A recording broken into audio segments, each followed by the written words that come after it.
வணக்கம். இன்னைக்கு நம்ம எங்க அம்மா வீட்டுல இருக்கோம். அதுல வந்து தோட்டத்தோட டூர் தான் நம்ம பார்க்க போறோம். வாங்க பார்க்கலாம். இங்க பாருங்க, மிளகா செடியெல்லாம் வச்சிருக்காங்க. அண்ட் நிறையவே அது காய்ச்சிருக்கு. வேணும்னா நம்ம வந்து பறிச்சுக்கலாம்.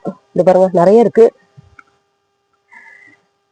தண்ணி இப்பதான் என் பசங்க வந்து தண்ணி விட்டுருக்கானுங்க. அதனால ஈரமாவும் இருக்கு தரையெல்லாம். ஊருக்கு போறப்ப அப்படியே கொஞ்சம் நமக்கு தேவையான காயெல்லாம் பறிச்சுக்க வேண்டியதான். இங்க பாருங்க, இங்க நிறையவே இருக்கு. இன்னும் நல்லா இருக்கு.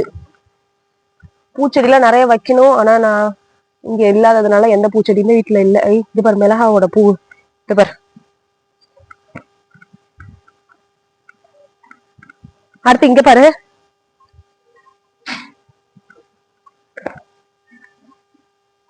அப்படியே இங்க பாருங்க. இது வந்து சப்போட்டா மரம். ஆனா சப்போட்டா மரம் தான் இவ்வளவு பெருசா இருக்கு. ஆனா வந்து மரம் பெருசா இருக்கே தவிர அதுல இருக்க காய் இதெல்லாம் எதுவுமே காய்க்கல. ஏன் இவ்வளவு பெருசா இருக்குன்னு தெரியல. இதை பாருங்களேன் ஒரு நிமிஷம். ஃபுல்லா எவ்வளவு பெரிய செடி, அப்படியே பெரிய மரமா அப்படியே பூத்து குலுங்குது. ஆனா அதுல வந்து காய் எதுவுமே தான் இல்ல.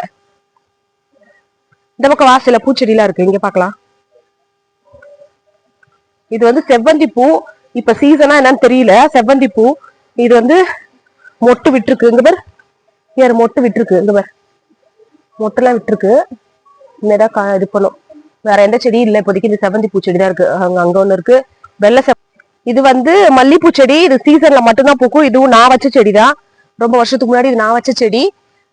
இது வந்து சீசன் வரும்போது செம்ம பூ, நிறைய நிறைய பூ கிடைக்கும். இது என் ஃப்ரெண்டு கொடுத்தா. அவளோட ஞாபகமா இன்னும் வச்சிருக்கேன். 10th ஸ்டாண்டர்ட்ல படிச்ச ஃப்ரெண்டு. அவ கொடுத்தது இன்னும் அவளோட ஞாபகமா வச்சிருக்கேன். இவ்வளவு இதுலதான் தக்காளி இவ்வளவு பறிச்சிருக்காங்களா? தக்காளி செடி சும்மா ஒரு 4-5 தான் வச்சிருக்காங்க. இதை பாரு, இங்க ஃபுல்லா பாரு. இதுல இருக்க தக்காளி எல்லாம் பறிச்சு வீட்டுக்கு கொஞ்சம் பயன்படுத்திக்கிறாங்க. ஆனா குட்டியா தான் இருக்கு, காய்க்கல பெருசா. காய் இந்த தக்காளி செடியில வச்சோன்னா அப்படியே அவ்வளவு வாசம் வரும். அந்த தக்காளி வாசம். இந்த பக்கம் வா. இங்க பாரு, அப்படியே பின்னாடி இங்க பாரு. இது ஃபுல்லா வாழை மரம். இங்க பாரு, அங்கெல்லாம் வாழை மரம், வாழை மரம். இலை அறுத்துக்கலாம்.